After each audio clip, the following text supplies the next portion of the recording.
I'm going to bring the November meeting of the Long Island Railroad Committee to order. Do we have public comments? Good morning, Mr. Chairman. Good yes, morning. we have 4 public speakers who have registered to speak, but before I call them, with your permission, I'd like to go through the quick safety briefing Go for right the ahead, meeting. sir. Yes. Good morning, everyone. Your safety is our first priority. The following are the procedures that should be followed in the event of an emergency. If an alarm sounds, wait for a public address announcement and then follow the instructions. If you're told to go to another floor or to evacuate the building, please leave all unessential items behind and use stairwell exit A just across the main hallway or stairwell E down the hall past the elevator lobby.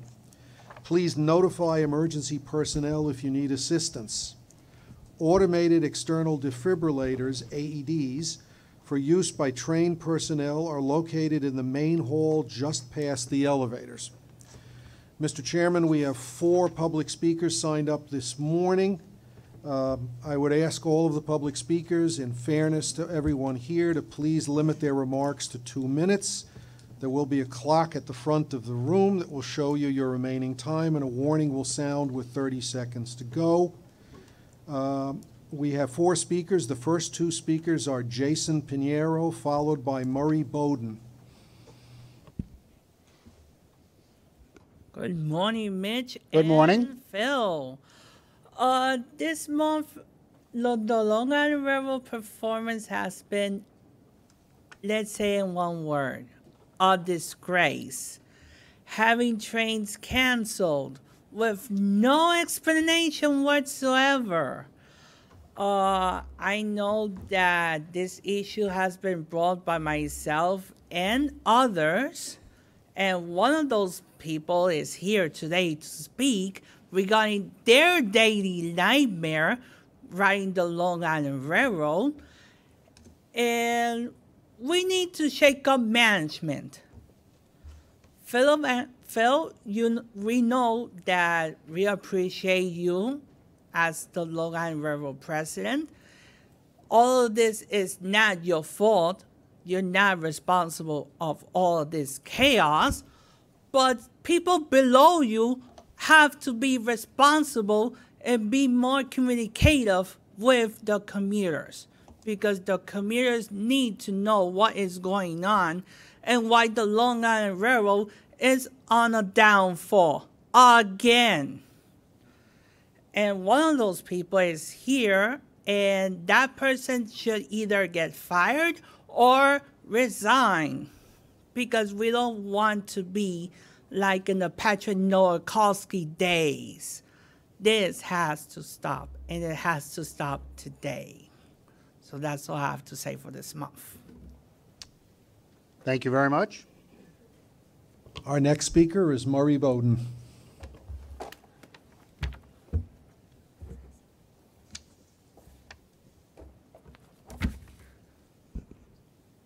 Good thing I don't prepare any notes before I come here, because it always gets changed. My name is Murray Bowden. I was born June 11, 1933, and I say that so when there's a search, I don't have to easily found on a video, and I don't have to foil anything. The most important thing was that happened at the Metro-North meeting this morning, the discussion of the change in culture. Susan spoke, Veronica spoke, Chuck, Norm.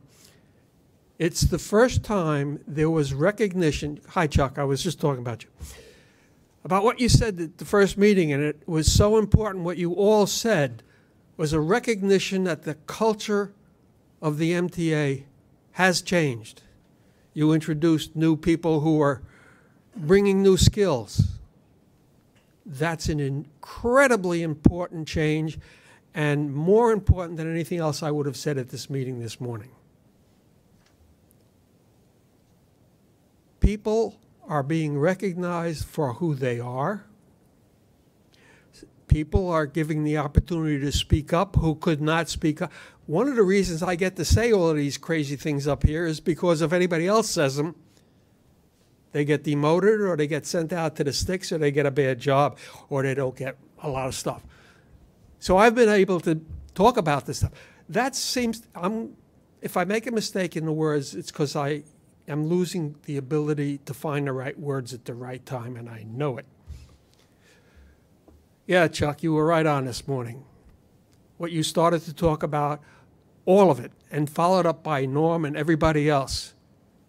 You indicated some of the changes that need to be done here. They've started. They will continue, not I hope they will continue. You've raised good issues. Follow them up. Thank you very much. Thank you. Our next speakers are Matt Camper, followed by Omar Vera. Good morning, LIRR Committee, Chairman Mitch Pally, and President Philip Eng, and the members of the LIRR Committee. My name is Matt Camper, and I'm a fellow LIRR rider and advocate for the MTA. I want to address with you all this morning about my feelings on what has happened to the LIRR since President Nowakowski has left. There could be things that I could suggest to you all this morning, from communicating temporary platforms better, to schedules with the temporary platforms, to giving flyers to the main line from the Babylon branch, which it's needed badly, to even communication. But over the last 7 months, the LIRR has forgotten about the main line of the LIRR and given the treatment to a certain demographic along the South Shore. The LIRR has done so much to us riders of the LIRR, from putting temporary platforms at Kew Gardens, Forest Hills, and Woodside several weekends, mostly on weekends, for 7 months, and not caring about major events going on from MSG to even City Field. The main line hasn't even seen any improvement with scheduling from the additional service along the Ronkonkoma branch, with the double track project now in place, to giving flyers to the main line from the Babylon branch. Also, out of the entire LIRR system, the Babylon branch gets the most trains and the most flyers because of not just the LIRR, but because of the demographics. They get their own private trains to themselves and don't even have to stop at Jamaica. That's not right. Their trains aren't even crowded, and especially when there's an issue with the LIRR, they can't even stop at Jamaica to help customers from other lines get into Manhattan quicker. Also, people trying to transfer Jamaica to and from Hunters Point Avenue or Atlantic Terminal, Brooklyn, have to wait a half hour for train service because the LIRR has way too many flyers along the Babylon branch. I feel that it has to change immediately. I know that President Eng is trying to fix this the best he can, but I think it's better of the people around him, like Executive Vice President Lisa Picas. This is why I'm calling today on not just her to resign, but also I'm calling on every single management person from the LIRR under the Nowakowski administration to also resign. Mr. Camper, please wrap up your remarks. On behalf of my fellow riders, we would love to see President Eng to clean house and make the LIRR a better railroad for everyone, once and for all. I have a copy for you, President Eng, of the speech, along with a couple of suggestions on behalf of myself and my fellow riders. Thank you all for listening. Thank you very much. Our final speaker is Omar Vera.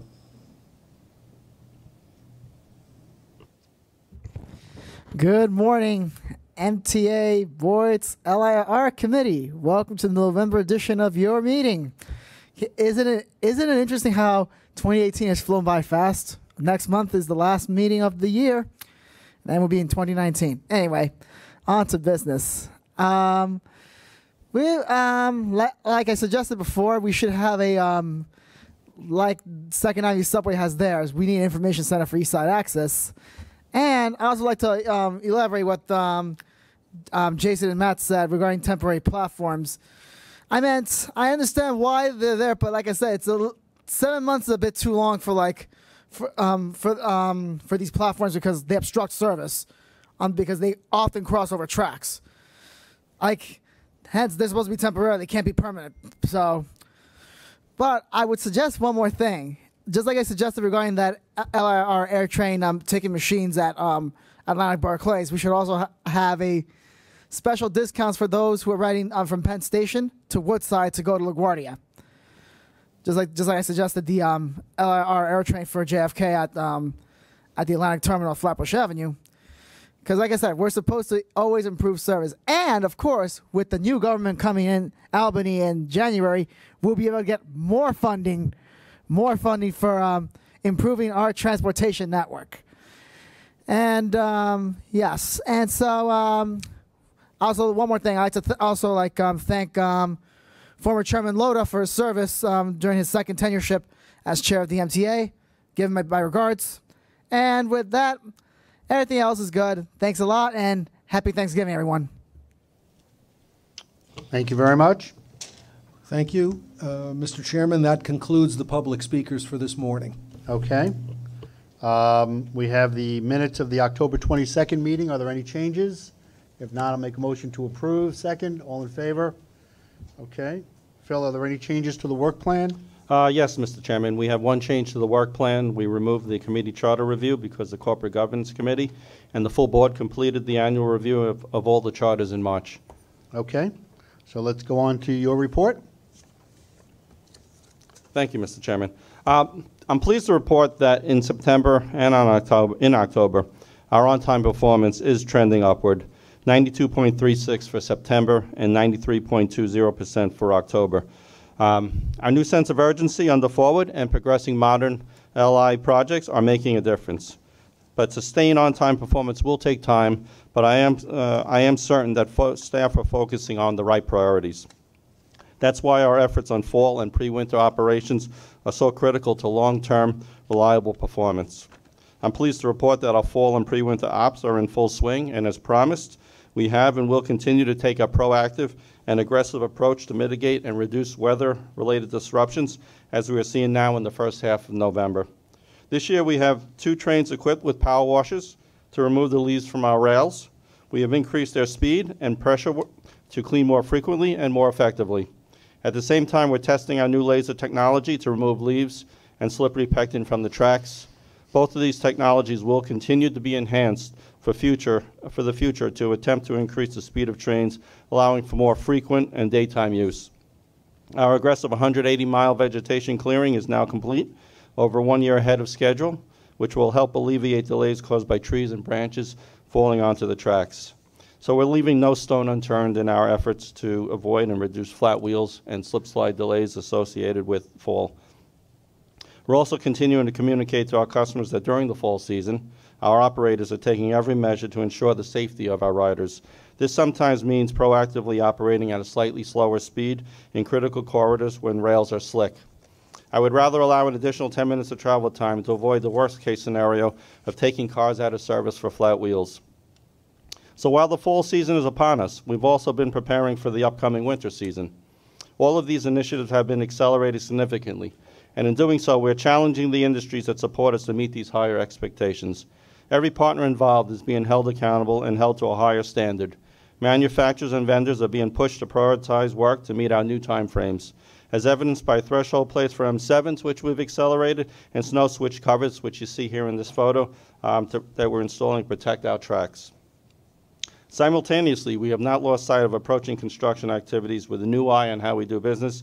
We are accelerating work for East Side Access on our tracks within Harold Interlocking and for a full week. While this does not require any service changes for our customers, it does reduce flexibility of our operations. However, we are preparing to protect against any issues that may arise with increased staffing at key locations during this work. As safety is the #1 priority, I would be remiss to mention a few things about PTC, or not to mention a few things about PTC. While an update is in your books, I would like to point out that on October 23rd, we received from the FRA conditional approval of our revenue service demonstration application, 100% complete of all required hardware installations, and employee training for PTC compliance. So we plan to initiate RSD on Port Washington branch in December. And finalizing our alternative schedule for FRA approval that we will be ready to present to the board next month.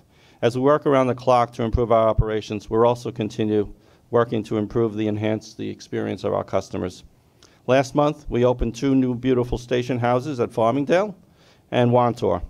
I want to thank our crews and the industry for their commitment and tireless efforts in working to get these done timely. We've also launched a new loyalty program. Monthly customers can now enjoy discounts at over 100 stores, restaurants, cafes in New York City and throughout Long Island. Since we've launched this, we've nearly doubled participation and will continue to add more. Discounts are being provided by the participants at no cost to the Long Island Railroad. We've been hearing great feedback so far from business community and our riders. And our autumn weekend service has also been a great success, increasing ridership by 58% from last year. And then finally, construction of new wireless service through Atlantic Tunnel is also underway. We're looking to improve customer experience as they ride the railroad. So before concluding, I promised last month to follow up on our 6-month extension for on-call and scheduled rubbish removal. We have reviewed this procurement, and we've identified certain internal issues regarding resources that directly resulted in the need for the extension. We're reviewing our policies and procedures, and we are making changes to prioritize needs and to better streamline our processes. Future procurements will be managed to seek timely RFPs and avoid extensions such as this.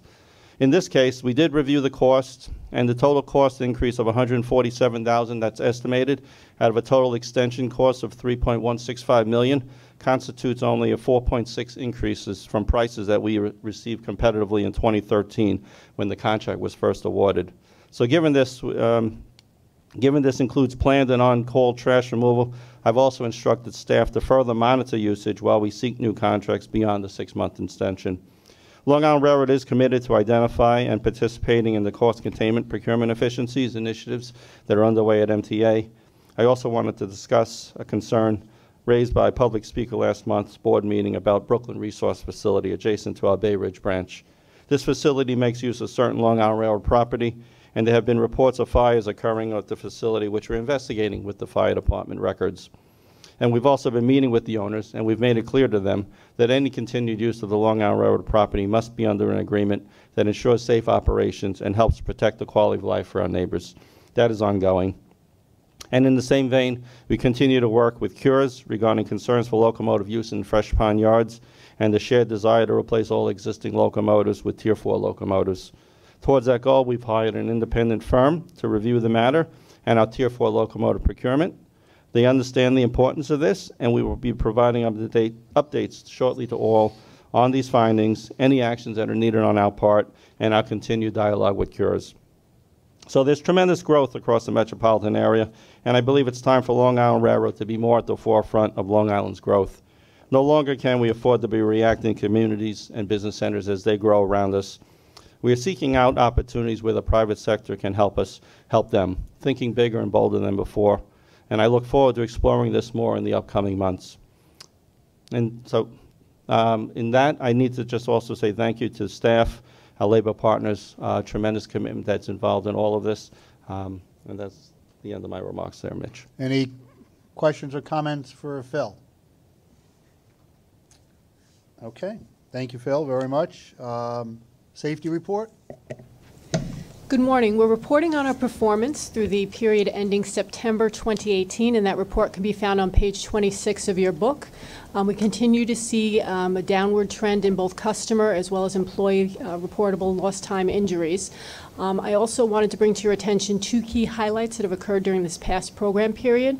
We want to thank our partners at MTA Police, the Federal Railroad Administration, New York and Atlantic, as well as the Public Transportation Safety Board for their support of our efforts during Rail Safety Week.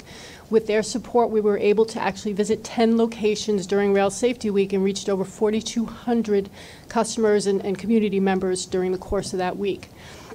In addition, you'll see some pictures on page 26 from a ceremony that we've been holding for over 25 years at the Long Island Railroad.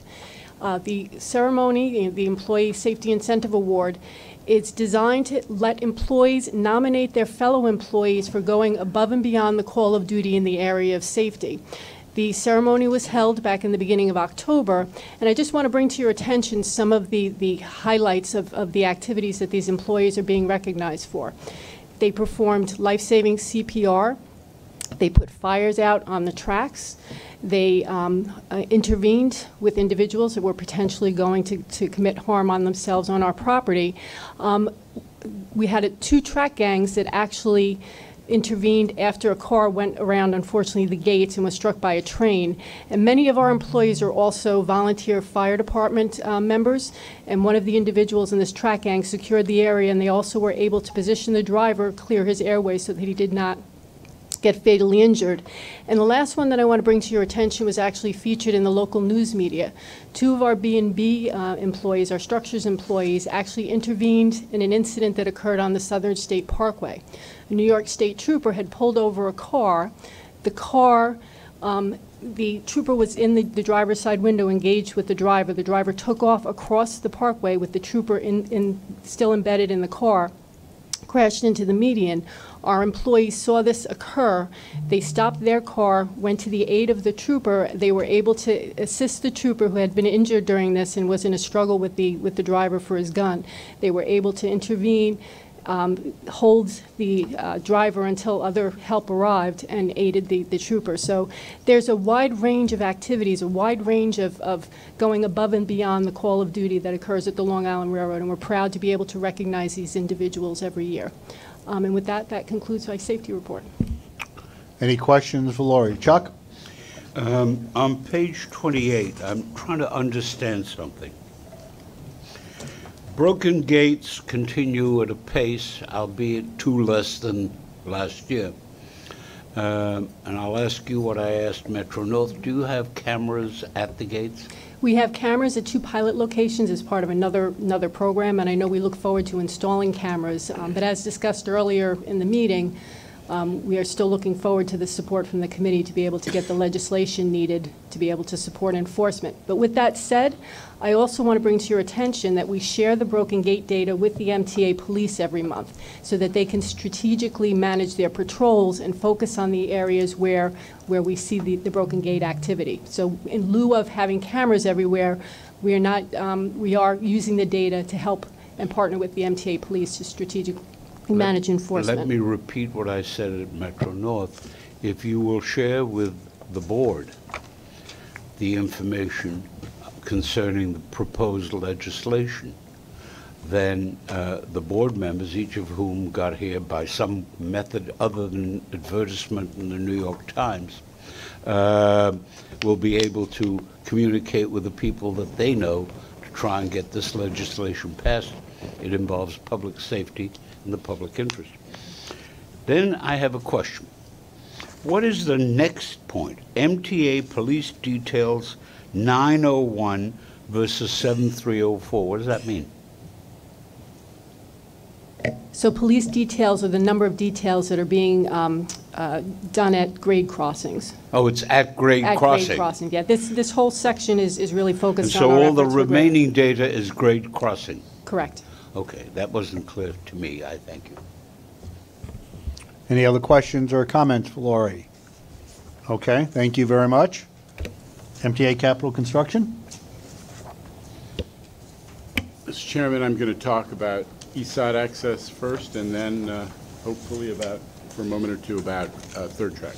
Okay. I want to go pretty fast. Reporting this month on 2 major milestones that I think are indicative of the progress we're making in driving to the December 2022 date.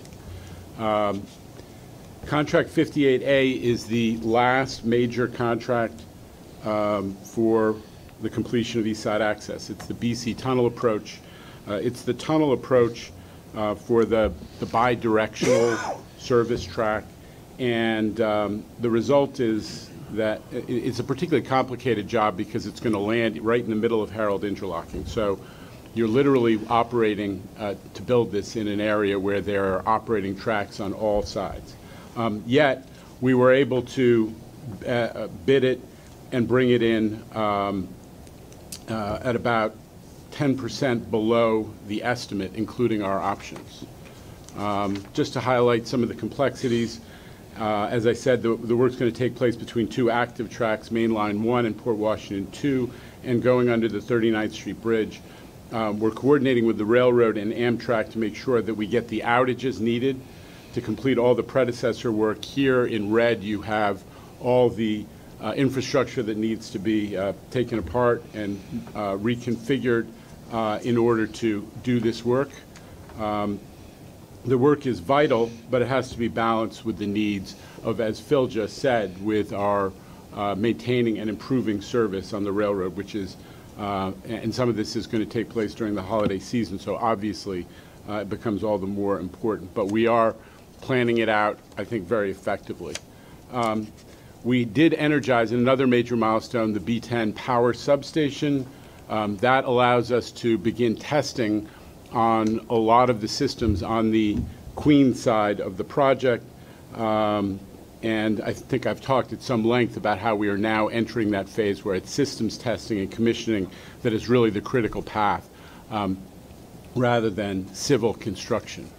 Another highlight, something that is on the agenda, I think, here as information and will be approved at Finance, is the wireless communications. Phil mentioned the Atlantic Branch wireless communications contract that we're asking for your approval of this time. It's paired with one for East Side Access, a system that is, again, it's not going to cost the MTA anything.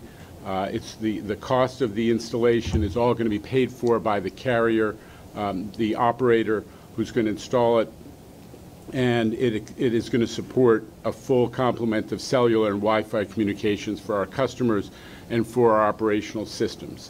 So that's, I think, another success story, and I'm told that there's some animation that will ensue if I keep hitting this thing, but it didn't happen. Somebody want to do that? What, did it animate? That's very exciting. It was I moving. managed to accomplish it. More proof of my technical capacities. But those are just trying to go 100 miles an hour to give you a couple of highlights of what's been accomplished. And obviously, we're knocking out a ton of other work as well. And again, partnership with the railroad on getting done some of that key predecessor work in the winter, which is not uncomplicated, but our technical teams are really planning it out so we can do it without any consequences for the quality of the reliability of service, is really where the action is. Do we have the third track PowerPoint? Okay. All right. I'm just going to go quickly. Community Outreach Center open. It's in Mineola. One of the things that we want to make sure, in addition to all these meetings we're doing, and I keep reporting to you because it's such an important piece of the project, but we opened an outreach center in Mineola, so people can as well as all these meetings in individual communities and the monthly meeting with the mayors and so on, they can actually come in and get information in the center. We are doing a ton of work. We're actually expanding the bridge abutments at Carl Place. There's going to start to be work on the Carl Place station. We have actually planned out in Westbury a major civil project that's going to allow us immediately to begin installing sound walls. This is really, right now, for the civil side of this project, the sound walls, the retaining walls are the critical path. So we got a design approval on this. It's a little technical, but that was a huge milestone for this project. Everybody getting together on the design of these sound and retaining walls, and now we're moving forward to build them. A garage, the garage in Mineola, which we're moving because we want to make sure that we continue to have adequate parking, is underway, and we're making good on all the commitments to the public about maintaining the overall public environment, minimizing the impacts of construction. As I said, we now have a monthly meeting with the mayors. It's going extremely well. This has turned out to be, it was actually proposed by one of the mayors. We were conducting these regular interactions with the with all of the different jurisdictions, but somebody suggested let's just have all the mayors together monthly, and it's become a huge locus of, I think, good communication. Sorry? How many mayors? Somebody help me here. 5. There are a lot more represented at that table, but it is the other relevant factor is there are maybe 5 mayors, but there are 50 separate jurisdictions of fire districts, water districts, departments of education that we're interacting with to minimize impacts on school operations and school buses and so on. So it's a really complicated jurisdictional setup. And finally, we're trying to, in that Mineola Center, we're trying to do some of the outreach. We did a lot of this on 2nd Avenue, Phase 1, sort of bringing people in the community and kids in to use the project as a kind of a learning point and a linchpin for kids to get interested in engineering and science and so on. So some of that is going on as well. And one of the things I've talked to you about is how we have managed to maintain the progress on the real estate acquisitions, the property acquisitions, which frequently result in delays. In this case, we've got control of the property and we're doing the best of remediation, and I'm going to move it on from there. So, quick snapshot. I think we're steady as she goes on schedule. on budget. One thing I would say is that we are trying to, this project is not by any means perfect, but one thing we're trying to model is we're paying contractors a lot earlier. We have a 30-day agreement, and we're actually trying to pay the contractors within 15 days to make sure that we're kind of modeling some of the behaviors in the cost containment setting that Scott, you, and other board members have talked about, and which the staff is now committed to implementing. So we're pioneering it even where it's not required by contract on this project. Thank you. Happy to take questions. Any questions for Jano? Chuck? Would you put up, if possible, the first and second slides? I have a question. As I looked at those slides, they indicated... You're talking about the east side access slides or the third track slides? The track slides. It looked as though we were eliminating the freight train rail by some form of extension of the platform. Go back. That's east side access. That's east side access. Is it east side access? Yeah, east side access. It's temporary relocations, I think. Right, Chris? It's there's no elimination. There's only temporary relocations. The next one. There was a... Right there. Yeah. All Right right. there. That's what it looks like now, and there's a freight train track. Now, next slide. Covers it. Where is it? Chris, correct me if I'm wrong. I think we've been moving track around on east side access from the get-go. It's one of the, you actually throw the track left and right. All I want to be sure is we're not we continue to retain freight trains, right? Yes. Okay. The second thing I have for you is a question on the subject of change. Most sound walls that are used in most of the United States are brick walls, concrete walls, just barriers. But in some parts of the world, there is a movement toward translucent or opaque walls to the end that it doesn't look as grim and as ugly and the like. Would you mind taking a look at whether or not that makes sense for us? Because it really does have an impact both on the community on the other side of the wall and the people on the trains riding through. I will, but I will say this, that one of the community outreach components here has been engagement with the communities on the design of the sound walls. All right. And the design of the retaining walls. So I think we have made some commitments, and people are mostly pretty happy about it. But nevertheless, let me take a look at what you're discussing and see if it might have applicability. If it applies, and if people want it, that's fine. But it seems to me that light and air is something to be desired as contrasted with just concrete and barriers, however decorated. If I can add, I do know back from Department of Transportation days, a lot of that was used because of the visual, as you say, with lighting and of the scenery.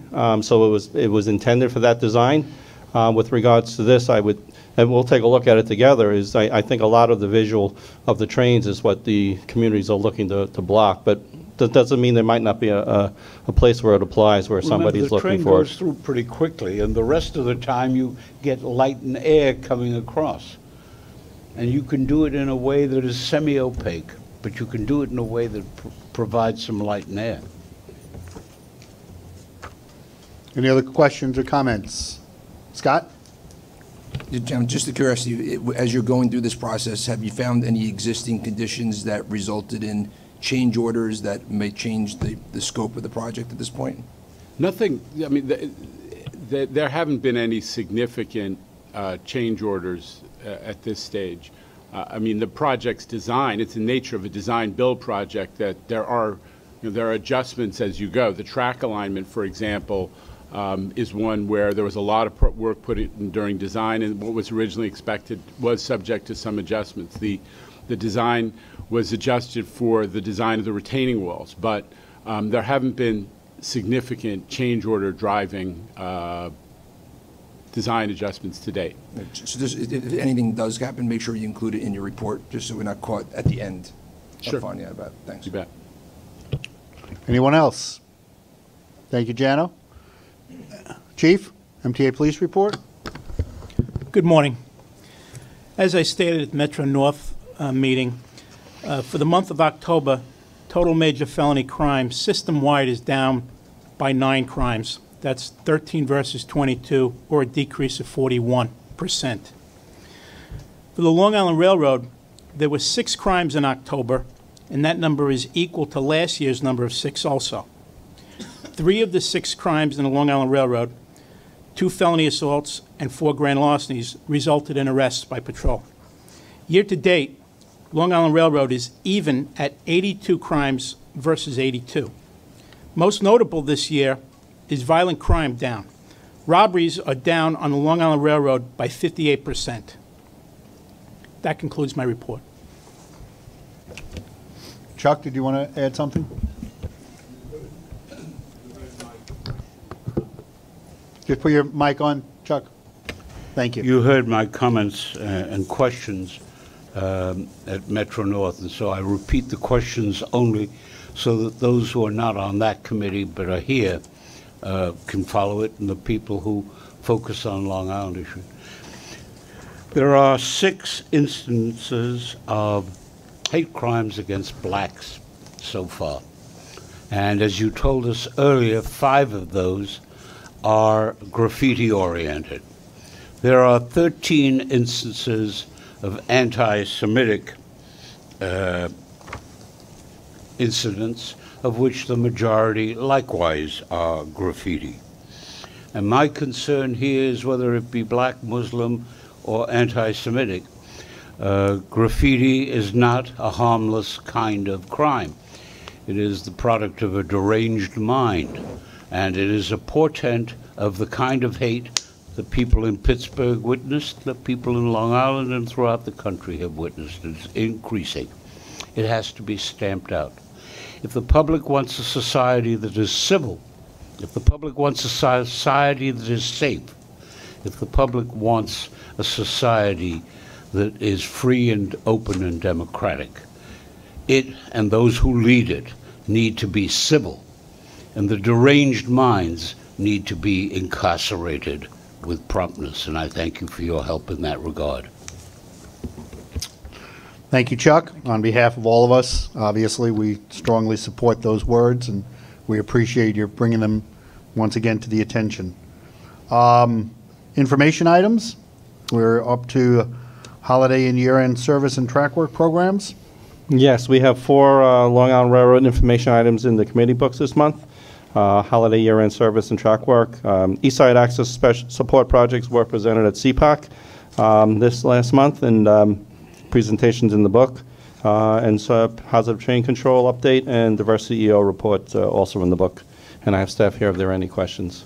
Any questions on any of those items? Veronica?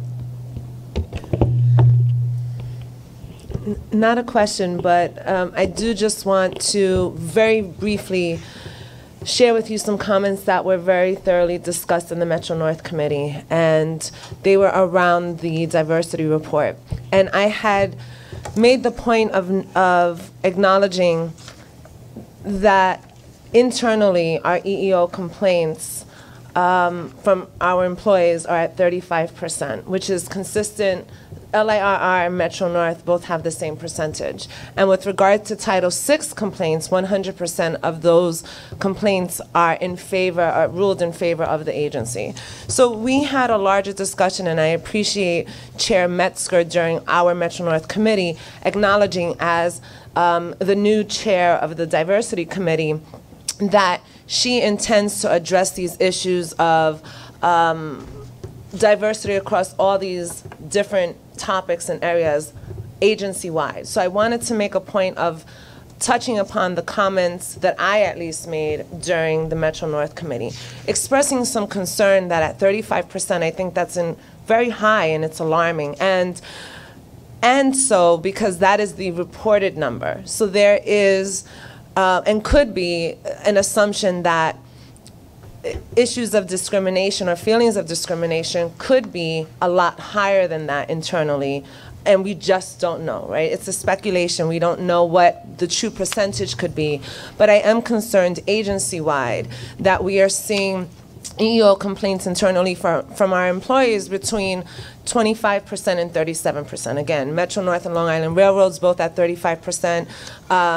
The lowest amongst the agencies was New York City Transit at 25%, and I still think that's significant. So just because we are reviewing this quarterly diversity report, I am not on the diversity committee, so I am seizing this opportunity this quarter to raise some of the concerns that I have about our need as an agency to reduce this number significantly. I understand several initiatives are underway. They're not entirely clear to me what all of them are, for example. There are some initiatives noted, for example, on page 21, and it says diversity initiatives to increasing representation amongst minorities and females. But when we get to the section on females, there's no initiative noted on how to increase that. It just simply restates the problem. So I did just want to, again, call attention in this committee, as I will in the subsequent committees that we have today. And with, again, my gratitude to my fellow board members and to Chair Metzger for acknowledging. And also, Kathy Rinaldi had some very good thoughts and comments in response. So I just wanted to share that with you, Phil, that this is, again, a concern, not just because of this political climate, but because we want to ensure agency-wide that our employees do feel respected, and I know that is a sentiment shared by you, by others, by staff, and certainly by this board. Susan? I would like to ask that in the future, you help us to understand what your diversity initiatives are. I don't believe that diversity and workforce inclusion is something you can delegate to a committee called diversity. I really believe it belongs here in the operating agencies, and that this agency has a responsibility to explain to its own committee what efforts it's making along the lines of greater workforce inclusion for all people. If you would do so, please. We will do that. Thank you. It's a big part of Long Island Railroad. It's a big part of representing the diversity that exists in the New York metropolitan area, and the railroad should represent that, so we will report back on that. Thank you. Anyone? Chuck? Mr. Chairman, I again thank Commissioner Vanderpoel for focusing on a critical issue. It's time for a change. It is true that many complaints that are filed under this rubric of inequality have motives other than redressing the wrong, but of being self-defense in a case where an employee's being investigated or charged. That does happen across the industry, and I speak from experience in dealing with these cases. But it is also true that two events occur. One, that there are people who are loath to report for fear of retribution in some form or another, or because it isn't popular to report. And it is also true that some of these are not looked at in the right light.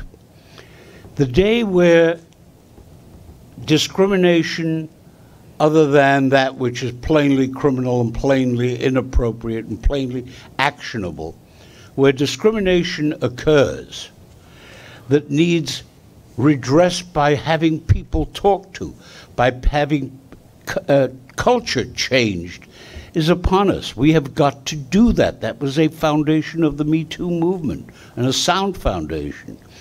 And so what I am suggesting to you is not that a lecture is appropriate, but that in each agency there be established an ombudsman. Not just a title, not just another job, but someone to whom all of these issues can be referred, whether anonymously or by name, for examination to determine whether there is a wrong, and if it's a wrong that requires prosecutive type of action or reprimand that is formal or the like, it be referred to the appropriate investigators for determination. But where it is found that people need to get a change in how they look at one another, how they deal with one another, how they are honest and forthright in their humanity, that be looked at. It is time we took it away from just being a retributive vehicle, but being a vehicle for change for the better. I think we ought to consider, agency by agency, an ombudsman within the agency, within the separate culture of that agency, an ombudsman who can look at this and work with it affirmatively to affect an underlying change in culture. And I thank you. Thank you, Chuck. Any other comments on any of the information items? I would encourage the committee, as we have done, to look at page 45, the Eastside Access Support Projects, which are already either completed or getting to be completed. Each one of them, while it has an effect on Eastside Access, will also have a major impact on regular service as they all go into operation by themselves, and also the PTC status update, which we discussed a little at Metro North, indicating that the railroad is in full compliance and will be in full compliance with all federal rules by the end of the year. That commitment this board made to all of its riders and in both Metro North and Long Island, and one we look forward to implementing very soon in that regard. Any other questions or comments on any other items? If not, since there are no procurements, we'll go to MTA Capital Construction Procurements, page 85. Good morning. Capital Construction's procurement package this month contains 3 items totaling $6.3 million. There are no items in the non-competitive section. There's 1 item in the competitive section. The item requests approval to award a modification to the Harrow Structures Part 1 contract to compensate the contractor for compensable delays and associated impact costs during the period from February 2015 through February 2016 in an amount of $2 million. The delays and impact costs are primarily the result of Amtrak not being able to support the program as anticipated by a failure to provide the number of track and power outages, along with the electrical traction labor forces that were required. In addition, they impose additional requirements that required additional commissioning tests before the new feeders under this contract could be activated. The approval and execution of this modification will allow us to facilitate the closeout process for this contract. This item is submitted to you for your consideration and vote. Any questions on this item? If not, I'll make a motion to approve. Is there a second? All in favor? Aye. Next. There are 2 items in the ratification section. The first item requests approval of a modification to the systems contract to resolve errors and deficiencies in the tunnel SCADA system and specifications for the field network devices. This modification appears to be the result of design errors and omissions on the part of the designer. Some of these errors and omissions were subject to a previous claim and recovery against the designer. Those issues that were not addressed in the previous claim are being reviewed and, if appropriate, will be addressed in another claim against the designer. The total for this modification is $2.8 million. The last item requests approval of a unilateral modification to the Tunnel A cut and cover structure contract for additional costs required to recover and accelerate the contract to ensure critical work was completed by June 2018. This contract experienced delays related to differing site conditions, but also due to the contractor's delays. To progress this work and have it completed in time so it did not compete with other MTACC contracts for Amtrak resources, an agreement was made under a memorandum of understanding to a joint recovery schedule and cost-sharing plan, which provided for acceleration of the work to be completed. Negotiations were held based on this MOU. However, the parties remain far apart. Therefore, we are requesting board approval to issue a unilateral modification in the amount of $1.4 million, which is MTACC estimate, and is based on a total cost of $2.2 million and a time assessment that 65% of the delay was caused by MTACC. These items are submitted for your consideration and vote. Any questions or comments on either of these two items? If not, I'll make a motion to approve. Is there a second? All in favor? Aye. Okay. And I love David's words, closing out contracts. That means we're getting to the end in that context, right? We're getting to the end. Yes, sir. Thank you. I don't want to overstate it. I know We got 4 years of heavy but lifting. It's almost 2019. I think we're still. End. If we're in the nomenclature business, I would prefer cleanup to close out. Oh, well. Well, But considering how long we've been doing this, Yeah. I'll take We're your getting to words. the end, right, in that context. All right, any other comments or questions? If not, we'll take a motion to adjourn. Second, thank you all very much.